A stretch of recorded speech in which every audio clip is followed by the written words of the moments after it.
আশা করি তোমরা সবাই ভালো আছো। আজকে যে টপিকটা নিয়ে আলোচনা করব নাম্বার সিস্টেমের দুটো পার্ট। এক নাম্বার হচ্ছে পারফেক্ট নাম্বার, দুই নাম্বার হচ্ছে ট্রায়াঙ্গেল নাম্বার।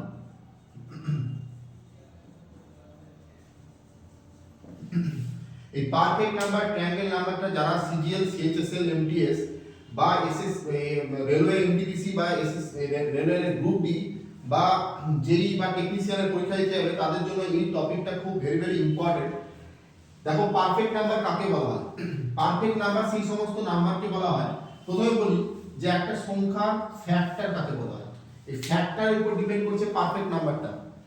ফ্যাক্টর তাকে বলা হবে যে সংখ্যাটা দিয়ে এই সংখ্যাটাকে, যে 6 থাক 10 থাক 12 থাক, সেই সংখ্যাগুলোকে ভাগ করা যাবে তাকে বলা হয় ফ্যাক্টর। কমন যে ফ্যাক্টরটা প্রত্যেক নাম্বারের আছে সেটা হচ্ছে 1। যে কোনো সংখ্যাকে 1 দিয়ে ভাগ করা যায়। আর কি কি ফ্যাক্টর হবে? 2 ফ্যাক্টর হবে, 3 ফ্যাক্টর হবে, 6 ফ্যাক্টর হবে। এই যে টোটাল 4টে ফ্যাক্টর পেলাম, এই 4টে নাম্বার দিয়ে এই 6 সংখ্যাটাকে ভাগ করা যায়। তার মানে এই সংখ্যাগুলো হচ্ছে 6 এর ফ্যাক্টর। পারফেক্ট নাম্বারে বলছে পারফেক্ট নাম্বার তাকেই বলা হবে যে 6 নাম্বারটা আছে সেই 6টাকে বাদ দিলে বাকি যে সংখ্যাগুলো আছে তাদের যোগফল যদি মেন সংখ্যাটার সঙ্গে সমান হয় তাহলে এই সংখ্যাটাকে পারফেক্ট নাম্বার বলবো। বোঝা গেল? আসলে তোমরা বুঝতে পেরেছো। যেমন 1 + 2 + 3 করলে আমরা 6 পাচ্ছি, তার মানে এই 6 হচ্ছে একটা পারফেক্ট নাম্বার। তারপরে 28 একটা পারফেক্ট নাম্বার। 28 এর যে ফ্যাক্টর, 6 এর ফ্যাক্টরটা তোমরা খুব সহজভাবে আমি লিখে দিলাম। যদি বড় সংখ্যা থাকে তাহলে ফ্যাক্টর করতে গেলে এরকম নিচে ভাগ করে করবে। 2 দিয়ে করলে 2 14 তে 28, 2 7 তে 14। তাহলে ফ্যাক্টর কি হতে পারে 28 এর? এক নাম্বার হচ্ছে এখানে লিখছি 28 এর ফ্যাক্টর কি হতে পারে? 28 এর ফ্যাক্টর হতে পারে প্রথমে 1, তারপরে 2, তারপরে 2 × 2 = 4, তারপরে 7, তারপরে 7 × 2 = 14, তারপরে হচ্ছে 7 × 4 = 28। এই যে তিনটে সংখ্যা পেলে মৌলিক সংখ্যা, এই তিনটে সংখ্যা দিয়ে তোমাকে ফ্যাক্টরগুলো বানাতে হবে। এই 1 2 4 7 14 28 এগুলো হচ্ছে 28 এর ফ্যাক্টর। তাহলে আমার পারফেক্ট নাম্বারের কনসেপ্ট অনুযায়ী কি করব? 28 সংখ্যাটাকে বাদ দিয়ে দেবো, মানে যেই সংখ্যাটার ফ্যাক্টর বের করতে দিয়েছি সেই সংখ্যাটাকে বাদ দিয়ে বাকি যে সংখ্যাগুলো আছে তাদের যোগফল যদি 28 এর সঙ্গে সমান হয়, মানে মেন সংখ্যার সঙ্গে যদি সমান হয় তাহলে তাকে পারফেক্ট নাম্বার বলবো। দেখো 14 আর 7 21, 21 আর 4 হচ্ছে 25, 2 এ হচ্ছে 26, এই 27, 27 আর 1 28, তাহলে 28 হচ্ছে পারফেক্ট নাম্বার। তাহলে এখান থেকে যে প্রশ্নগুলো আসছে প্রশ্নটা কিরকম আসবে? যে 4টে অপশন দেওয়ার পর বলবে যে 4টে নাম্বারের মধ্যে কোনটা পারফেক্ট নাম্বার। তোমাকে প্রত্যেকটা নাম্বারের এরকম ফ্যাক্টর বের করতে হবে, ফ্যাক্টরগুলো যোগফল দেখতে হবে যে যোগফলটা সেই মেন সংখ্যার সঙ্গে সমান হচ্ছে কিনা। যদি সমান হয় তাহলে সেটা পারফেক্ট নাম্বার, আর যদি সমান না হয় তাহলে সেটা পারফেক্ট নাম্বার নয়। বোঝা গেল? আশা করি তোমরা বুঝতে পেরেছো। নেক্সট যে টপিকটা আছে সেটা হচ্ছে ট্রায়াঙ্গেল নাম্বার।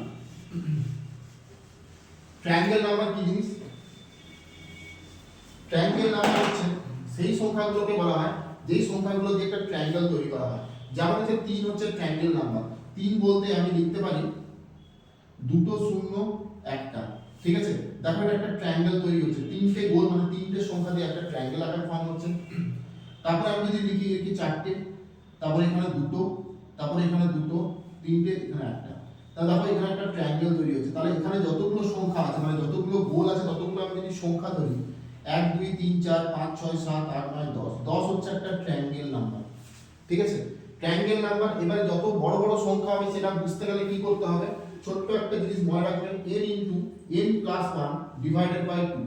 n এর মান যে কোনো ন্যাচারাল নাম্বার মানে n = 1 থেকে শুরু করে ইনফিনিটি পর্যন্ত যে কোনো ভ্যালু বসানোর পর এখান থেকে যে ক্যালকুলেশন করে যে নাম্বারটা বেরোবে সেটাকে বলা হয় ট্রায়াঙ্গেল নাম্বার। আমি যদি n এর মানটা 1 বসাই, n এর মান যদি 1 বসাই, 1 × 1 + 1 / 2, তার মানে হচ্ছে 2 দিয়ে কাটলে কত হবে? 1। এটা একটা ট্রায়াঙ্গেল নাম্বার। n এর মান যদি আমি 2 বসাই তাহলে 2 × 2 আর 1 3 / 2, 2 দিয়ে কাটলে 3 একটা ট্রায়াঙ্গেল নাম্বার। আমি যদি n এর মানটা 3 বসাই, 3 × 3 আর 1 4/2, কাটাকাটি করলে হবে 6, 6 একটা ট্রায়াঙ্গেল নাম্বার।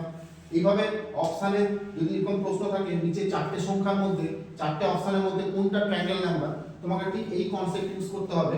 এটা সমান সমান যে কোনো একটা অপশন লিখে দিলে সেখান থেকে n এর মানটা যদি পূর্ণ সংখ্যায় আসে তাহলে সেটা একটা ট্রায়াঙ্গেল নাম্বার, যদি n এর মানটা পূর্ণ সংখ্যায় না আসে তাহলে সেটা ট্রায়াঙ্গেল নাম্বার নয়। আশা করি তোমরা সবাই বুঝতে পেরেছো। যদি ভালো লাগে ভিডিওটাকে লাইক সাবস্ক্রাইব করে দেবে, বন্ধুদের মধ্যে শেয়ার করে দেবে, এবং আমাদের সেন্টারে যদি অফলাইন ব্যাচে ভর্তি হতে চাও বা পড়তে চাও বা ডেমো ক্লাস করতে চাও, আমাদের স্ক্রিনে দেওয়া নাম্বারে আমাদের সঙ্গে যোগাযোগ করবে। আমাদের সেন্টার মালদা যে গৌড়বঙ্গ ইউনিভার্সিটি আছে সেই ইউনিভার্সিটি উল্টো দিকে, সেখানে আমাদের সেন্টার আছে। সেখানে আবাসিকে থাকারও সুব্যবস্থা আছে, প্লাস এমনি রেগুলার বেসিসে তুমি সপ্তাহে 2 দিন পড়তে পারবে সেরকম ব্যবস্থা আছে। ধন্যবাদ।